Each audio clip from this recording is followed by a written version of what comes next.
the movement comes also from the head, the skull. So we're going to determine two types of motion that happen, the upper cervical and the cervical spine itself. If it's happening in the upper cervical, that mainly from atlanto-occipital joints, that's the main motion. Do yes, and do no. These are the movement of the upper cervical, the skull on the atlas, right? This is the motion that we put that. And we will name that capital flexion, capital extensions, that when you're only moving the skull, the neck is completely also trying to, as much as possible, not to move the neck. Right? You stabilize the neck and you move only that upper part, right there. So we will test upper, the capital extension, capital flexion, and that's moving only that part right here. Are you following me? You good? And we'll do that against the gravity, and we'll follow the same thing. The other thing is to test the neck itself. We will do the extension, so the extension of the neck. It includes also some of the extension of the upper.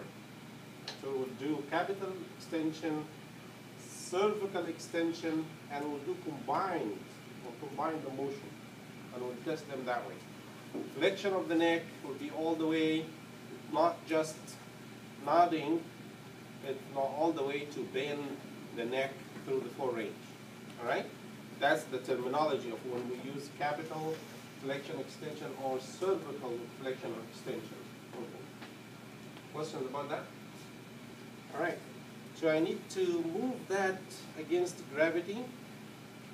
I will bring the patient right here and ask him one position on your face. And I will be very careful getting to get the patients, get their heads and neck off the table.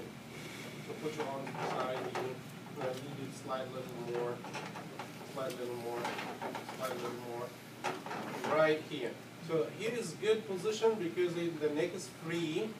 Sometimes the therapists are getting stronger, strong hand. You can get that right against the table and let me go. Right? So that no, we need to be careful. So there's a good space between the neck and the table. And my work now will be concentrating on, and I'm starting with capital extension. So that's the capital extension against gravity, right? Right there, right there. So the position of the patient is bone, and you take care of all position of rest that you got in the first year, right? Last year, you're still in the first year. And the basic skills, how you position the patient, make sure the joints are in the proper position. If they need some pillows under the foot, we need to put all that has to be taken care of, right? And then your position as the therapist, either sitting or standing beside the patients, and you continuously, your hand is touching the head, not allowing the head to drop, because the patient may be weak. We're testing the patient.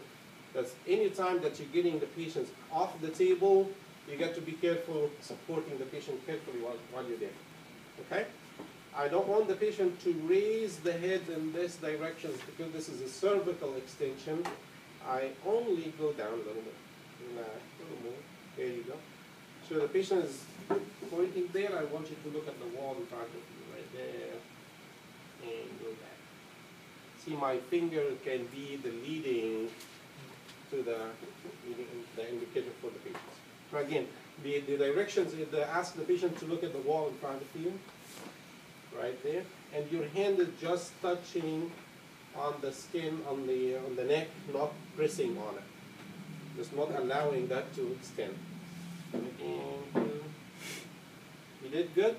Against gravity, that's grade 3, fair. So I need to give some resistance. And the resistance, you're going to resist the motion going up. So again, go look at it and hold and relax. Do that again. And hold. That's grade what? 4 and 5. Got it?